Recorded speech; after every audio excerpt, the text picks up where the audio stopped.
白水台虽然位于香格里拉境内，却是丽江的纳西族东巴教发祥地。纳西语称白水台为士普支，意思是逐渐长大。今天来到白水台，请来当地的解说员何永成老师来为我们介绍白水台。白水台呢分为5个景点，第一个呢就是我们的仙女神灵，为什么呢？因为这个当地人叫为娶子洞，新婚夫妇呢这个地方娶子以后可以离艳，每个都会生儿育女。那请问何大哥，这为什么会形成这样的洞？因为这个是上天赐给我们当地老百姓娶子去平安的地方。哦，这个地方呢长在上面，新婚夫妇都来这儿娶子。因为比较离艳，你看上面那个很像孕妇的肚子，而这个呢有点像福一样的，对不对？就这边这个福的大肚子一样，所以呢，人家这儿刻一下3个小头，它都会保佑你平安的。既然来到这边，那当然应该要求一下平安。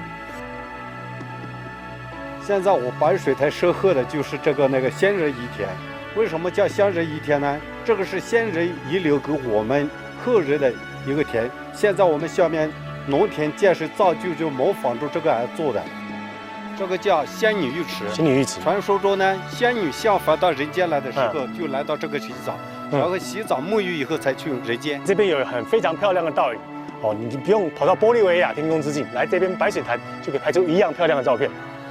我们现在所在的位置就是白水台的源头神泉的旁边。哇，为什么这个叫神泉呢？因为这个地方呢每天都香火不断。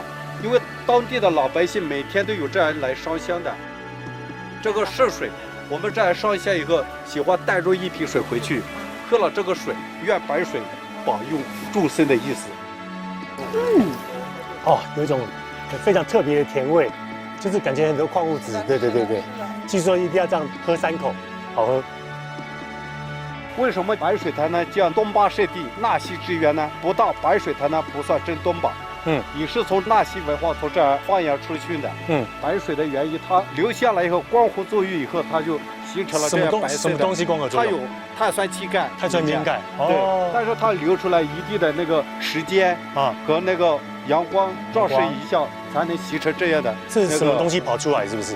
这个是碳酸钙。碳酸钙。哦，碳酸钙凝结就变成凝结出来的，变成了这个仙人仪田这个样的，它是自然形成的。蓝橙绿透的白水台，拥抱着求子洞、平安洞、神泉水，庇佑族人瓜瓞名言，子孙繁盛，生生不息，蒸蒸日上，世代传承。